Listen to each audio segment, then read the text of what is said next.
So we'll go ahead with PYQs, more PYQs of NEET. 2019 का question है, absolutely a joke. Concept पता होंगे तो जोक है, ध्यान दो. A particle moving with velocity v bar is acted by three forces shown by vector triangle PQR. The velocity of the particle will, सबसे पहले look at the triangle. Do you see एक force P से Q है, arrow arrow दिख रहा है, P से Q. दूसरा कहाँ है, Q से R. तीसरा क्या है, P से R. तो जब ऐसा हो एक P से Q है, कहाँ से कहाँ है, P से Q. कहाँ से कहाँ, P से Q. दूसरा कहाँ से कहाँ है, Q से R. तो Q to R, Q to R. और तीसरा कहाँ है, तीसरा R to P, R to P. जब आखिरी वेक्टर कौन है, RP, उसका हेड मतलब कौन, P. टेल और हेड पता है ना, जहां से वेक्टर स्टार्ट होता है तो क्या बोलते हो, टेल, और जहां खत्म होता है तो PQ का टेल कौन है, P. हेड कौन है, Q. QR का टेल कौन है और हेड कौन है, RP का टेल कौन है और हेड कौन है. तो लास्ट वेक्टर का हेड कौन है और पहले वेक्टर का टेल कौन है, P. तो जब ऐसा हो नेट फोर्स जीरो होता है, क्योंकि सारे फोर्सेस कैंसिल हो गए. और जब फोर्सेस कैंसिल हो गए, नेट फोर्स जीरो हो गया, तो एक्सीलरेशन कितना हो गया, जीरो. अगर एक्सीलरेशन जीरो हो गया तो वेलोसिटी क्या हो गया, कांस्टेंट. अब बताओ आंसर. हाँ, velocity of the particle will remain constant. बताओ, nothing to solve. Next question. ये तो हमने 2 से 3 बार डिटेल देखा. A person is standing in an elevator lift. In which situation he finds his weight less than the actual weight? याद है क्या आपको लिफ्ट का केस, अगर पर्सन लिफ्ट में है और लिफ्ट स्टेशनरी है, apparent weight equal to actual weight. अगर पर्सन लिफ्ट में, लिफ्ट ऊपर या नीचे जा रहा है but with constant velocity, apparent weight equal to actual weight. अगर पर्सन लिफ्ट में और लिफ्ट अगर ऊपर जा रहा है विद एक्सेलरेशन A, तो apparent weight is greater than actual weight. और अगर लिफ्ट नीचे आ रहा है विद एक्सेलरेशन A, तो apparent weight is less than actual weight. तो बताओ answer. In which situation he find his weight less than, lift should come down with constant acceleration की velocity, acceleration. तो elevator moves downward with constant acceleration. Option number B. Good. ये this is a good question, क्योंकि again mathematics. चलो बताता हूँ mathematics. A person use force shown in figure to move a load with constant velocity on a given surface. हमारे पास एक given surface था, इस given surface पे एक ऑब्जेक्ट था, लोड था, लोड. इस लोड को मूव करने के लिए पर्सन ने एक कांस्टेंट फोर्स लगाया, कांस्टेंट फोर्स, ऐसा क्वेश्चन में बोला है, बराबर. Sorry, apply the force to move the load with constant velocity. Velocity constant रखना है, वेलोसिटी कांस्टेंट रखना है उस ऑब्जेक्ट का, उस लोड का, राइट, करेक्ट. अब और तुमको एक ग्राफ भी दे दिया. ये जो ग्राफ है तुमको बता रहा है कि जो फोर्स है, फोर्स और डिस्टेंस, तो फोर्स कितने डिस्टेंस से एक्ट हो रहा है, L तक. कितने तक, L तक. कितने तक, L तक. और उस L में से L/2 तक फोर्स कांस्टेंट बट पॉजिटिव है. फोर्स कांस्टेंट, तो एक्सेलरेशन भी पॉजिटिव, उसके बाद L/2 से L तक, L/2 से फोर्स कांस्टेंट है बट नेगेटिव है, तो रिटार्डेशन नेगेटिव है, मतलब एक्सेलरेशन इज नेगेटिव, मतलब क्या है वहां पे, रिटार्डेशन. पक्का. Identify the correct surface profile. Identify the correct surface. जो सरफेस है ना, सरफेस, जिस सरफेस पे ऑब्जेक्ट मूव हो रहा था उसका प्रोफाइल बताओ. 0 से L/2 तक force is constant but positive, तो A is positive. What do you understand by A positive? Velocity will increase linearly, positive slope. velocity time graph क्या देता है आपको, स्लोप. एक्सेलरेशन क्या देता है, एक्सेलरेशन. तो 0 से L/2 तक एक्सेलरेशन है क्या? है। पॉजिटिव है क्या? है। तो वेलोसिटी टाइम ग्राफ पे लाइन ऊपर जाकर दिखेगा, हाँ कि ना? L/2 से L तक फोर्स नेगेटिव है क्या? है। तो एक्सेलरेशन नेगेटिव है क्या? है।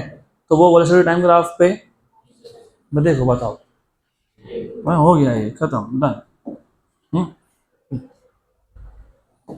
नेक्स्ट क्वेश्चन, ये भी जोक है। A man is standing at a spring platform. Spring platform. Spring platform is a weighing machine जो वेट मेजरमेंट करने के लिए स्प्रिंग का यूज करता है, जैसे स्प्रिंग बैलेंस होता है। पता है स्प्रिंग बैलेंस? देखा है क्या आपने? देखा है स्प्रिंग बैलेंस? नहीं?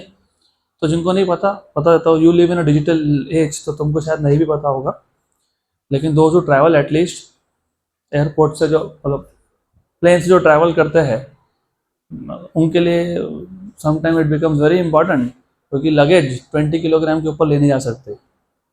अगर लेके गए तो इतना हेवी चार्ज है कि उससे सस्ते में तो नया मिल जाएगा चीज़ें। तो हमको घर से ही मेजर करके निकलना पड़ता है। जो भी लगेज है उसका वजन 20 kg से कम होना चाहिए। तो वो घर पे तो हम लोग वेइंग मशीन लेके नहीं रखेंगे ना, तो एक छोटा सा डिवाइस मिलता है जिसको तुम बोलते हो spring balance. I will bring one, मैं दिखाऊंगा कल आपको, कल या परसों जब भी।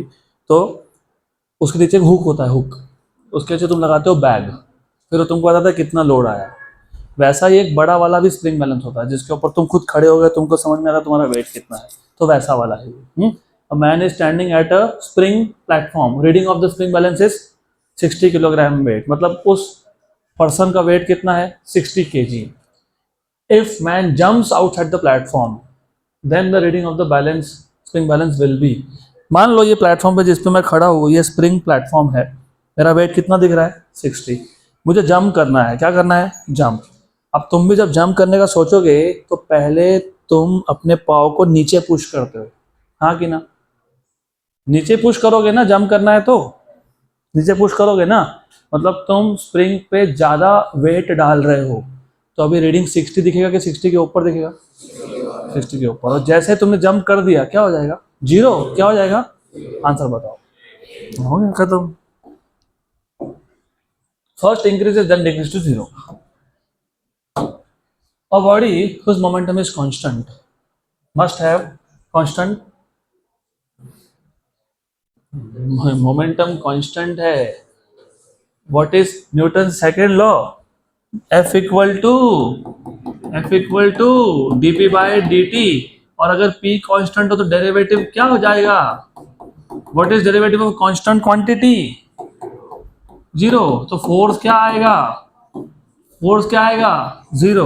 तो फोर्स क्या आएगा? 0। फोर्स 0 आना मतलब एक्सेलरेशन नहीं होना, और एक्सेलरेशन नहीं होना मतलब वेलोसिटी चेंज नहीं होना। तो क्या कांस्टेंट? वेलोसिटी। और भी शॉर्टकट है इसका। शॉर्टकट पता है क्या है? पता है क्या है? अगर मोमेंटम ही कांस्टेंट है, ये मेथड 2, मोमेंटम कांस्टेंट है। What is momentum? Mass into velocity. Mass तो कांस्टेंट ही होता है ना, तो वेलोसिटी इक्वल्स टू क्या हो गया? कांस्टेंट। Option B. हाँ, finally something to solve in the figure given below. तो एक डायग्राम हमको दिया है, थोड़ा सा अच्छे से देख लोगे।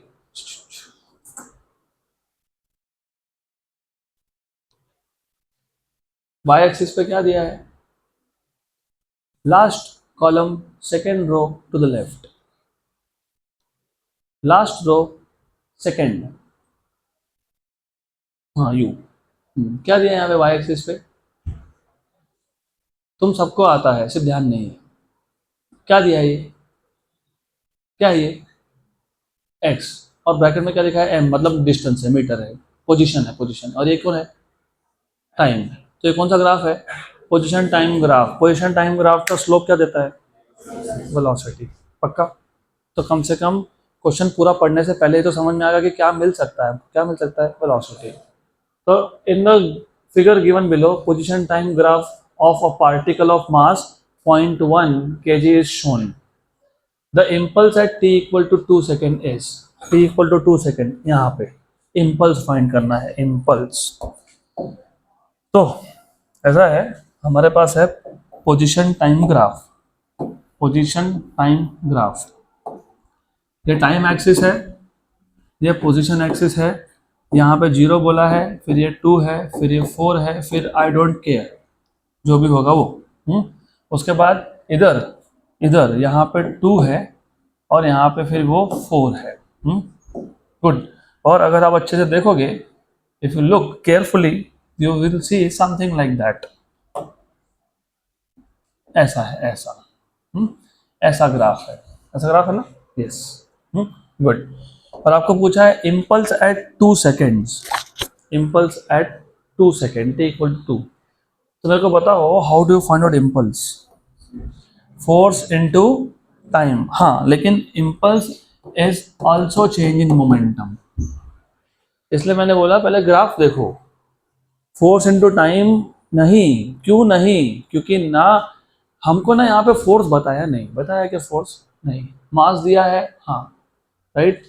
फोर्स फाइंड करने के लिए मास को किससे मल्टीप्लाई करेंगे? एक्सीलरेशन, क्योंकि एक्सीलरेशन दिया क्या? नहीं। लेकिन इम्पल्स का और एक फॉर्मूला क्या था? चेंज इन मोमेंटम था कि नहीं? मोमेंटम क्या होता है? mv। तो चेंज इन मोमेंटम मैं लिख सकता हूँ क्या? Final momentum minus initial momentum, हाँ कि ना? हाँ।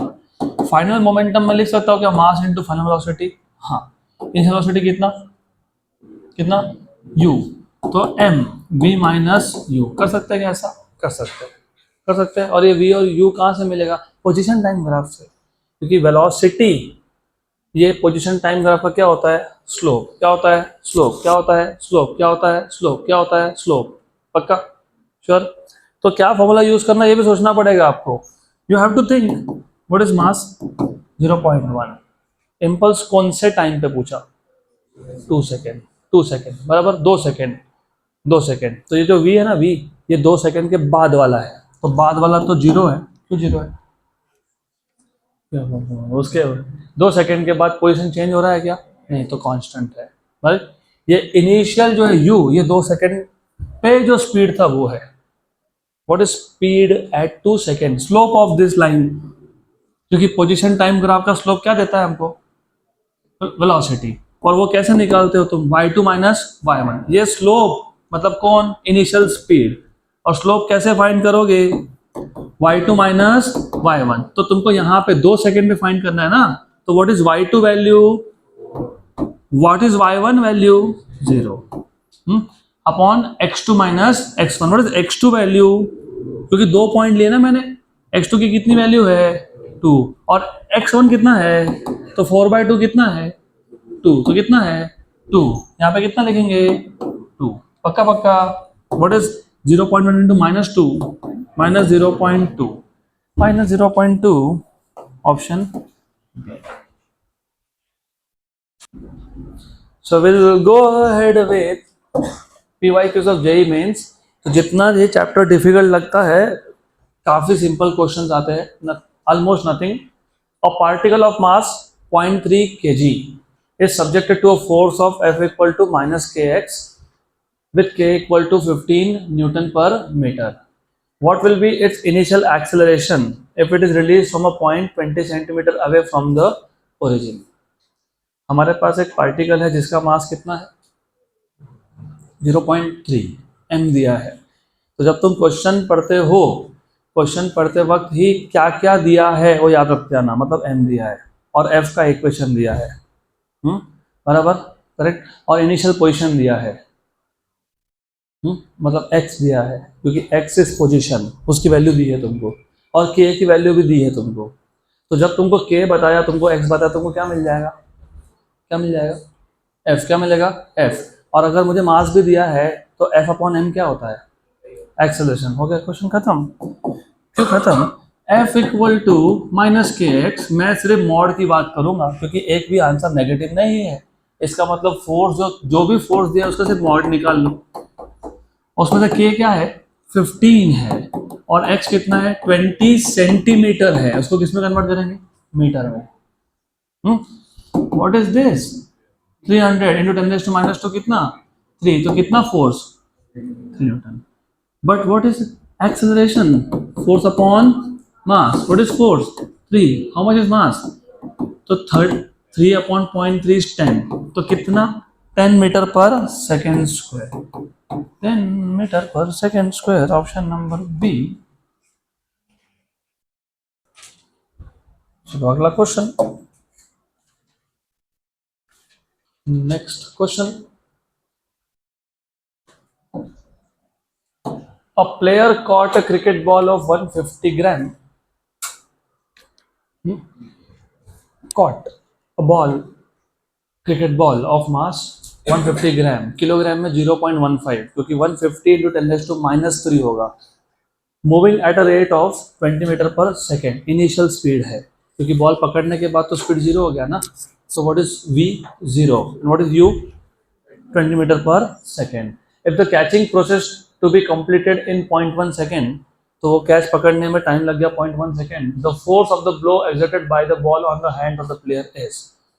तो जब तुम बॉल को कैच करते हो तो वो जो बॉल है तुम्हारे हाथ पे फोर्स लगाता है, उस फोर्स की वैल्यू पूछी है। क्या पूछी है?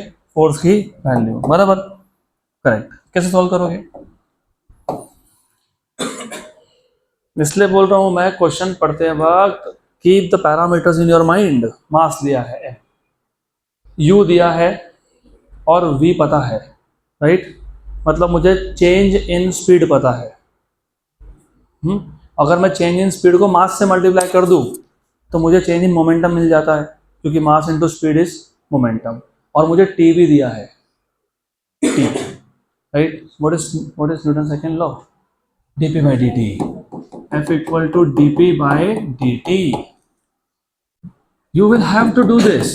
जब तक तुम क्वेश्चन पढ़ते वक्त पैरामीटर्स ध्यान में नहीं रख रहे हो, तुमको नहीं समझ में आएगा कौन सा फॉर्मूला यूज करना है। It is final momentum minus initial momentum. Final momentum is mass into final velocity minus mass into initial velocity upon dt। Final velocity तो 0 था ना, माइनस मास कितना है 0.15, 150 ग्राम को कन्वर्ट कर लिया। स्पीड कितना है इनिशियल 20, और कितने टाइम में प्रोसेस कंप्लीट हुआ 0.1। कितना? पक्का 30। जिनको दिक्कत होती है ना ये सब डेसिमल्स के साथ, तो ऐसा करना 15 इंटू 20 इंटू 10⁻² कर लेना, और नीचे का 10⁻⁻1 लिख देना। ऊपर -2, नीचे -1, तो कितना बचा -1, और इधर 10 था उसको दे दो, तो 10⁻1 + 1 खत्म। 15 into 2 30।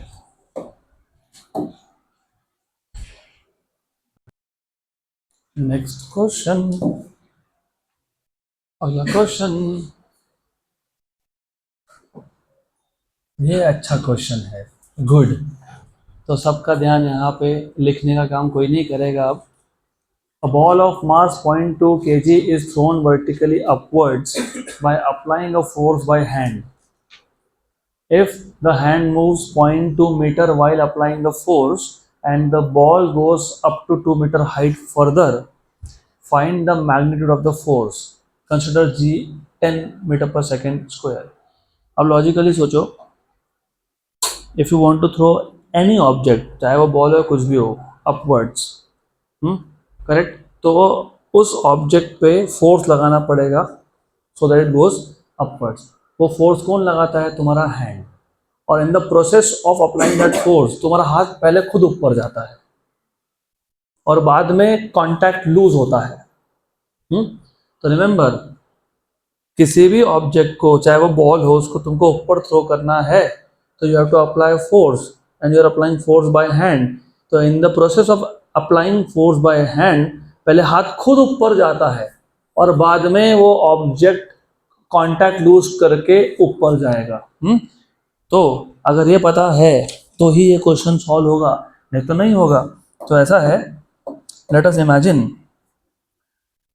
Imagine you start from this point, A point. यहाँ से मैंने फोर्स लगाना चालू किया बॉल पे, मुझे इस बॉल को ऊपर थ्रो करना है।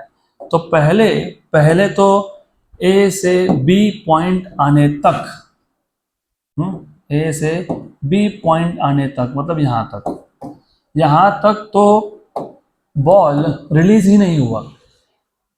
इसके बाद बॉल रिलीज हुआ और वो गया और ऊपर, गया कहाँ तक, सी तक। गुड। आपको बॉल का मास दिया हुआ है, आपको ये बताया कि हैंड कितना ऊपर मूव हुआ, मतलब एस कितना मूव हुआ 0.2 मीटर, और फिर बॉल और कितना ऊपर गया 2 मीटर S2। पक्का, श्योर, गुड। आपको पूछा है कि कितना फोर्स अप्लाई करना पड़ा हमको, तो how to solve this question. First of all you have to think. जब मैंने यहाँ से स्टार्ट किया, A to B ये केस 1 है, केस 1 का इनिशियल स्पीड कितना था, 0। केस 1 का फाइनल स्पीड मैं फाइंड कर सकता हूँ। पक्का, गुड।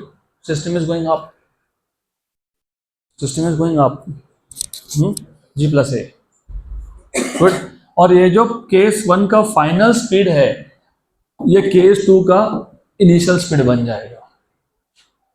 मतलब केस 1 इज जब तक बॉल आपके हाथ में ही था तब तक स्टार्ट किया 0 स्पीड से, जब बॉल कांटेक्ट लूज करेगा तो वहाँ पे केस 1 खत्म, और ये केस 1 में जितना भी स्पीड होगा उतना ही केस 2 का इनिशियल स्पीड होगा, और केस 2 का फाइनल स्पीड 0 होगा। क्यों 0 होगा, क्योंकि मैक्सिमम हाइट पे जाने के बाद ऑब्जेक्ट रुक जाता है। ऐसे होता है, जब तुम ऑब्जेक्ट को ऊपर थ्रो करते हो ना, तो पहले उसका स्पीड कुछ, तो उसके बाद स्पीड है कम होगा कम होगा कम होगा कम होगा, और हाईएस्ट पॉइंट पे 0, और फिर वो वापस नीचे आता है।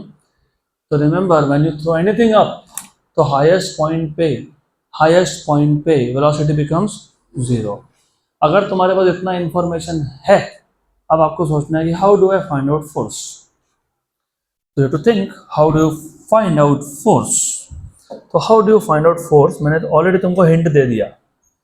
केस 1 केस 2, मैं पहले केस 1 का इक्वेशन लिख देता हूँ, फिर केस 2 पे आऊँगा।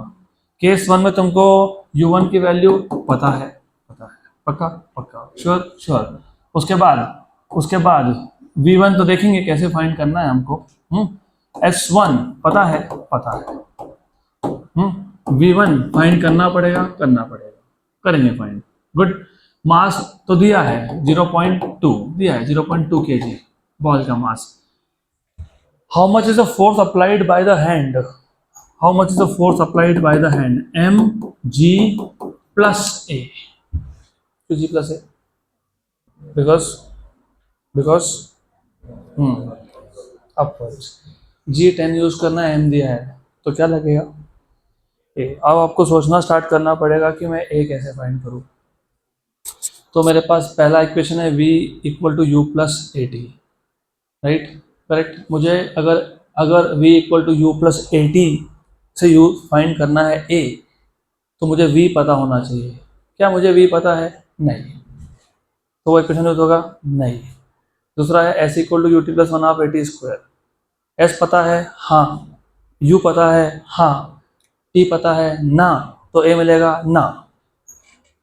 तीसरा equation v square equal to u square plus 2as, right.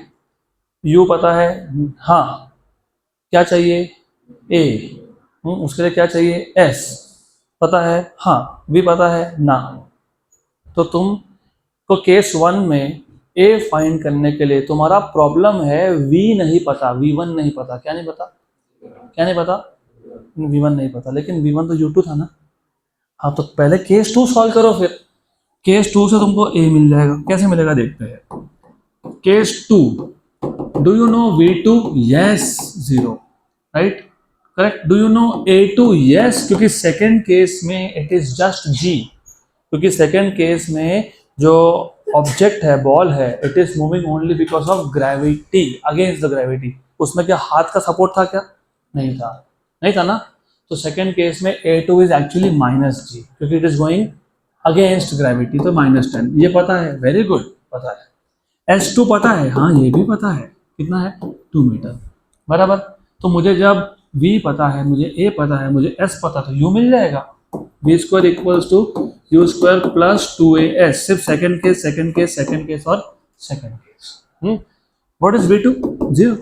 u2 तो फाइंड करना है ना मेरे को, u2, राइट। माइनस, क्योंकि a2 कितना है? -10, 2 × 10।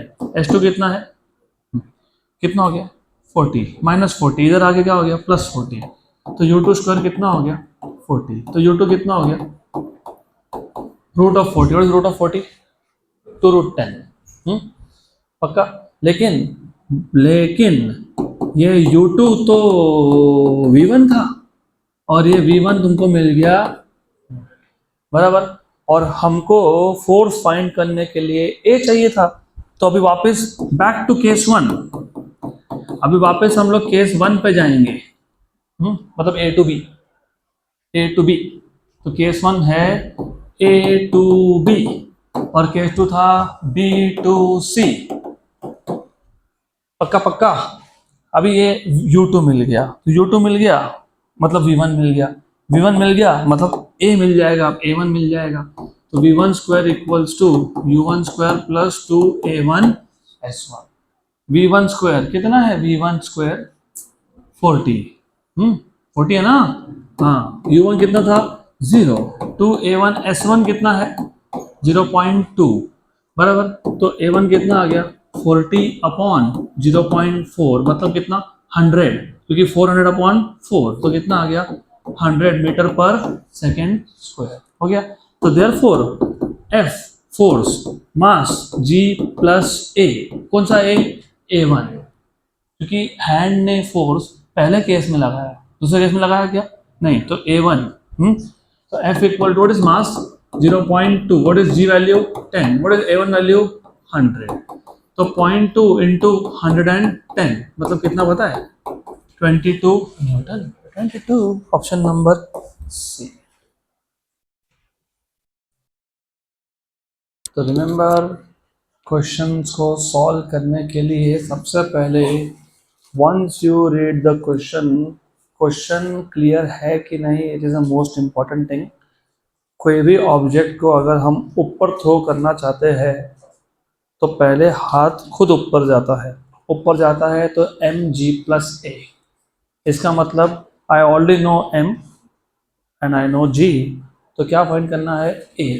लेकिन a फाइंड करने के लिए हमको चाहिए v u, क्योंकि मैं v square equal to u square plus 2as use करने वाला हूँ for a very simple reason, मुझे u पता था, मुझे s पता था, मुझे a चाहिए। तो अगर मुझे a चाहिए तो v square equal to u square plus 2as लगाना पड़ेगा। अब प्रॉब्लम ये आ गया कि u पता है हाँ, s पता है हाँ, v पता है ना, तो a फाइंड करने के लिए क्या चाहिए v। लेकिन ये जो v था केस 1 का फाइनल स्पीड, ये केस 2 का क्या है इनिशियल स्पीड, तो मैं पहले केस 2 पे जाता हूँ, वहाँ पे वही फॉर्मूला अप्लाई करता हूँ, v square equal to u square plus 2as, वहाँ से मैं u फाइंड करता हूँ और वो u सेकेंड केस का इनिशियल, वो पहले केस का फाइनल था। तो मेरा काम हो गया, मुझे मिल गया v। अब मुझे v मिल गया तो मुझे मिल जाएगा a, और a मिल गया तो मुझे मिल जाएगा फोर्स। तो this is how you have to develop flow of the question. Very good, this is a good question. क्यों बताता हूँ, पहले तुम थोड़ा सा ध्यान दो यहाँ पे। Two fixed frictionless incline planes, दो प्लेन्स है incline planes, making an angle of 30 and 60 with vertical. Okay good.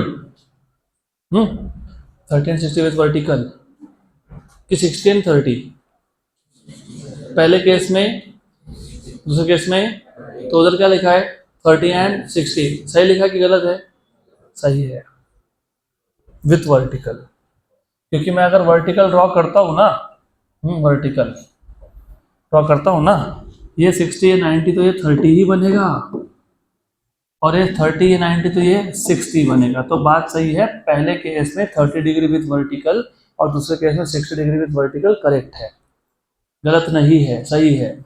To blocks A and B are placed on these two planes.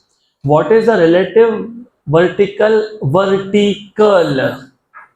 acceleration of A with respect to B? Question है simple, लेकिन यहाँ पे फंस जाते हैं बहुत अच्छे से। क्यों? Because of two reasons. Number 1, vertical word पढ़ते हैं नहीं। नंबर 2, रिलेटिव मोशन याद होता है नहीं। अगर आपको याद होगा, मैं दो ऑब्जेक्ट्स को देख रहा हूँ, दोनों मूव हो रहे हैं, पहले का स्पीड va है, दूसरे का स्पीड vb है, विथ रिस्पेक्ट टू ग्राउंड है। और अगर आपको याद होगा relative velocity B A B क्या लिखते हो ये B A minus V B.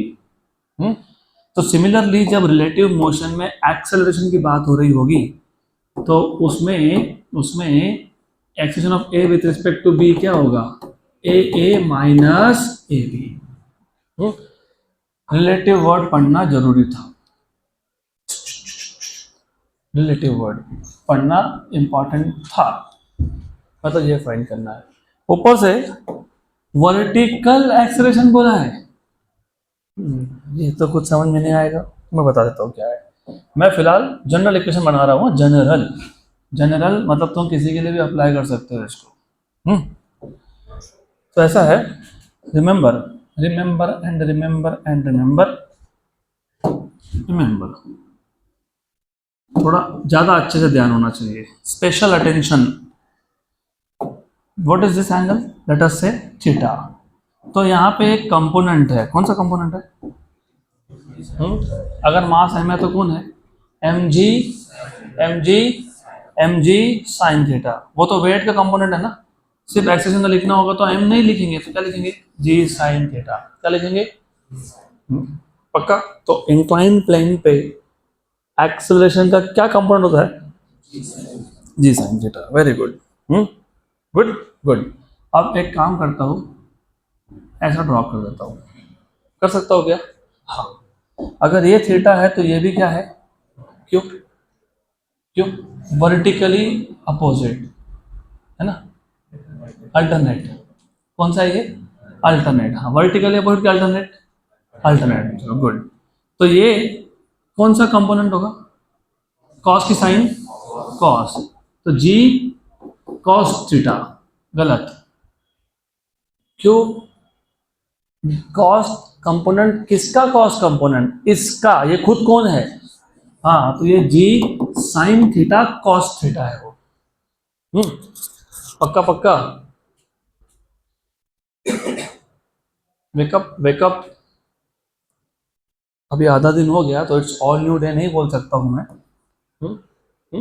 अभी आप बताओगे एंगल को लग के कौन सा कंपाउंड होता है? Cos adjacent. किसका एडजेसेंट? जी साइन थीटा, तो g sine theta cos theta. तो ये कंपोनेंट वर्टिकल वाला क्या होगा? कोई नहीं बोलेगा बीच में, क्या होगा? अगर एक कंपोनेंट कॉस कंपोनेंट तो दूसरा कौन कंपोनेंट? साइन। साइन। जैसे ये कॉस कंपोनेंट किसका कॉस था? जी साइन का। किसका? जी साइन का। तो ये साइन किसका साइन है? जी साइन का। तो g sine theta. What is g sine theta? Sine theta g sine square theta. क्या आएगा ये? G sine square theta. तो you have g sine square theta as the vertical component, g sine square theta. हाँ कि ना? हाँ। तो मुझे बताओ ये a will be g sine square theta a, हाँ कि ना? हाँ। Theta theta was this angle, not that angle, this angle, not that angle। ए के लिए 60। What is sign 60? रूट 3/2 उसका स्क्वायर 3/4, तो 3/4 g. Very good. A b will be g sine square theta b. Theta is this angle. कितना angle? 30। तो क्या आएगा? G sine square 30। What is sine 30? उसका square. पक्का सर? गुड। तो a minus A b equals to 3g/4 minus g/4, बराबर कितना?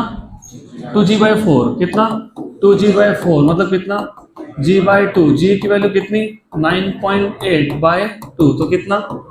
4.9 metre पर सेकेंड स्क्वायर। डायरेक्शन क्या है?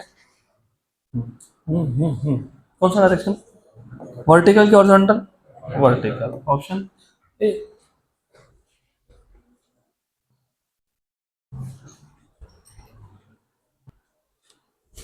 Next question.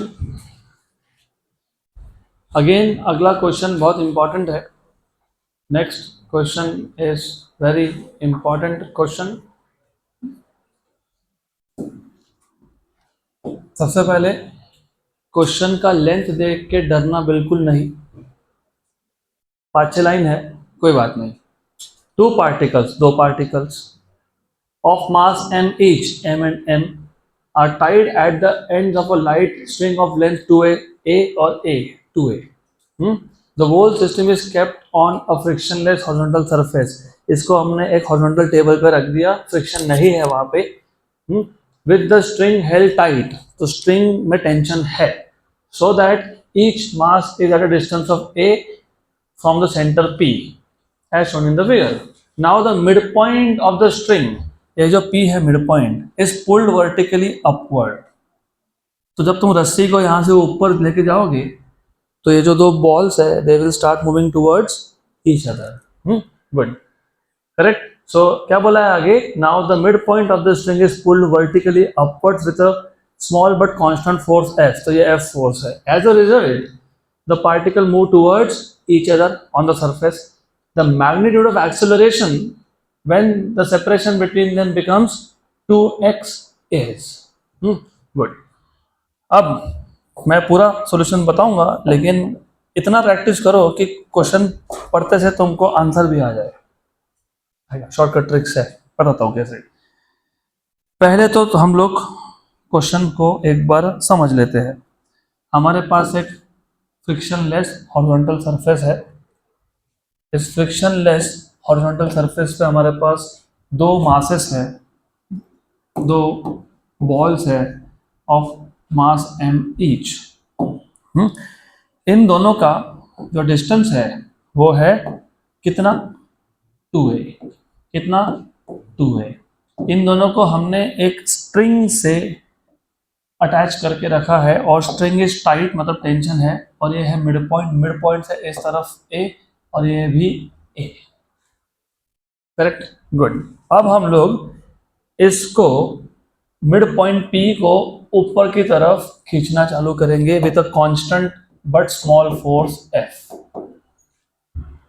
जब तुम इसको ऊपर पुल करोगे तो ये जो स्ट्रिंग जो पहले हॉरिजॉन्टल था वो अब ट्रायंगल जैसा शेप बनाने लगेगा.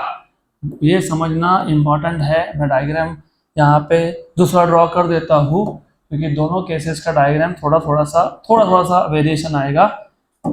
तो जैसे ही तुमने स्ट्रिंग को सेंटर से ऊपर की तरफ पुल करना स्टार्ट किया, ये वाला बॉल यहाँ जाने लगा और उस साइड का बॉल यहाँ पे आने लगा.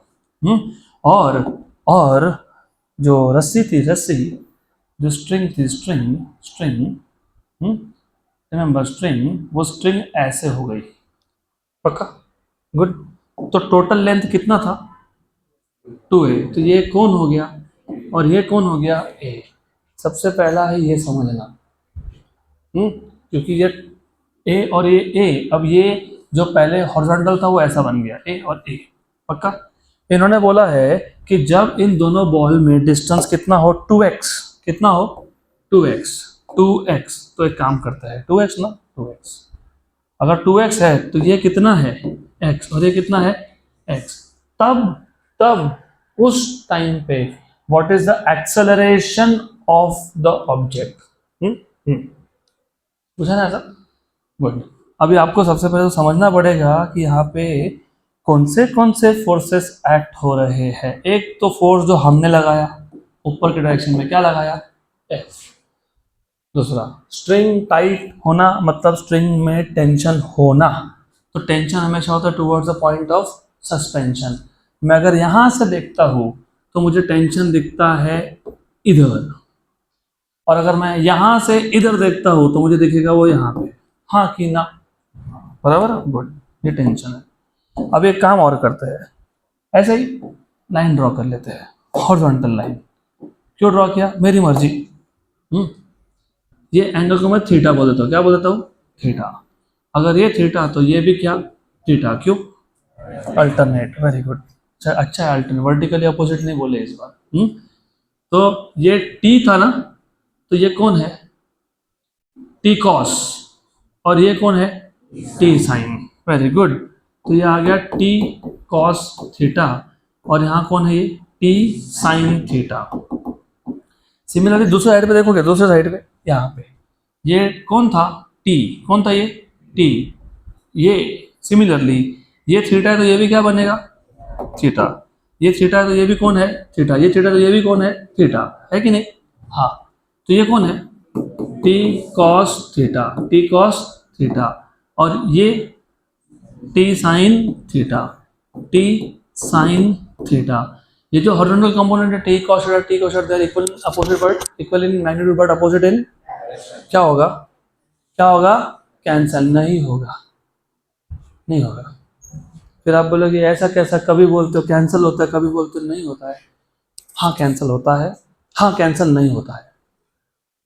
कैंसिल कब होता है जब दोनों फोर्सेस सेम ऑब्जेक्ट पे एक्ट करे तब होता है, और कैंसिल कब नहीं होता है जब वो दो फोर्सेस अलग अलग ऑब्जेक्ट पे एक्ट कर रहे हैं तब नहीं होता है। इसमें से एक टी कॉस थीटा जो है ना वो एक ऑब्जेक्ट पे एक्ट हो रहा है और दूसरा टी कॉस थीटा दूसरे पे एक्ट हो रहा है। तो दो फोर्सेस कैंसिल तब होते हैं when they are equal in magnitude opposite in direction acting at the same point of the same object. तो एक टी कॉस थीटा दूसरे ऑब्जेक्ट पे एक्ट हो रहा है और ये वाला टी कॉस थीटा इसके ऊपर एक्ट हो रहा है। और वैसे लॉजिकली भी सोचो ये दोनों एक दूसरे के पास कौन से डायरेक्शन में जा रहे हैं हॉरिजॉन्टल विद एक्सेलरेशन। वही तो पूछना एक्सेलरेशन, एक्सेलरेशन प्रोड्यूस करने के लिए क्या चाहिए फोर्स, उसी डायरेक्शन में जिस डायरेक्शन में एक्सेलरेशन हो रहा है। एक्सेलरेशन कौन से डायरेक्शन में हो रहा है हॉरिजॉन्टल, तो हॉरिजॉन्टल डायरेक्शन में क्या चाहिए था फोर्स। तो अगर ये कैंसिल हो जाता तो फिर वो एक्सेलरेट क्यों होता। तो याद रखना two equal but opposite forces cancel out, yes, under what condition, when they are acting on the same object at the same point. Two equal and opposite forces do not cancel out in two cases, either they are acting at two different points of the same object या फिर they are acting on two different objects। तो ये t cos theta cancel होगा क्या, नहीं होगा। In fact ये जो t cos थीटा है यही तो है जो हॉरिजॉन्टल डायरेक्शन में एक्सेलरेशन कर रहा है। What is force, what is the formula of force, what is formula of force, general formula mass into, अच्छा ये जो t cos थीटा ये भी तो फोर्स है ना फिर, ये ma करवा रहा है मास इनटू एक्सेलरेशन, क्योंकि मास m था उसका एक्सेलरेशन करवा रहा है a, और तुमको क्या फाइंड करना है a, तो a क्या हो गया t cos theta by m, equation number 1। देखो थोड़ा थोड़ा आना आंसर आने लगा, m m m और m डिनोमिनेटर में थोड़ा आया थोड़ा, पर प्रॉब्लम है ना cos थीटा है ना t है, तो क्या करेंगे अब देखो ये जो t साइन थीटा कितने t साइन थीटा 2, ये कहाँ है नीचे, और ऊपर क्या है f। वर्टिकल डायरेक्शन में मोशन है क्या, नहीं, मतलब वर्टिकल डायरेक्शन में फोर्सेस बैलेंस्ड है, क्या है, तो F को किसने बैलेंस किया t साइन थीटा और t साइन थीटा, क्योंकि ये दोनों नीचे थे वो क्या था ऊपर था, तो F क्या हो गया 2t साइन थीटा हो गया। हाँ तो t क्या हुआ F upon 2 sine theta, equation number 2 from 1 and 2। Therefore from equation number 1 and 2 A equal to t cos theta by m था ना ऐसा, हाँ तो cos थीटा बाय m और t क्या आया f अपॉन 2 और यहाँ साइन थीटा, देखो f by 2m f by 2m f by 2m f by 2m।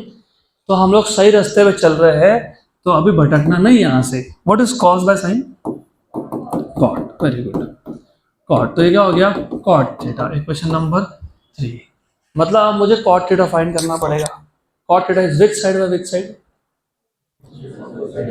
Opposite upon adjacent tan होता है, एडजेसेंट अपॉन, तो ये जो ट्रायंगल है, ये ट्रायंगल, इसमें cot theta adjacent upon opposite, ये हाइपोटेन्यूज है ना, मैं वापस ड्रॉ ही कर देता हूँ। तुमको डायग्राम में अगर कंफ्यूजन हो रहा है तो वो ऐसा है, ये कौन है x, ये कौन है a, ये कौन है थीटा, इसको फिलहाल क्या बोल रहा हूँ y। Very good. अब सबसे पहले is this a right angle triangle, yes. Can I apply Pythagoras theorem, yes. तो can I write down this, yes. तो can I also write down this, yes. तो can I write down this, of course yes. पक्का। What is cot theta? What is cot theta? Adjacent upon opposite. Adjacent upon opposite कौन है? A square minus equation number 4 from 3 and 4. From equation number 3 and 4, A equal to f upon 2m cot theta. What is cot theta? X upon under root of a square minus fx upon 2m, fx upon 2m root of a square minus x square.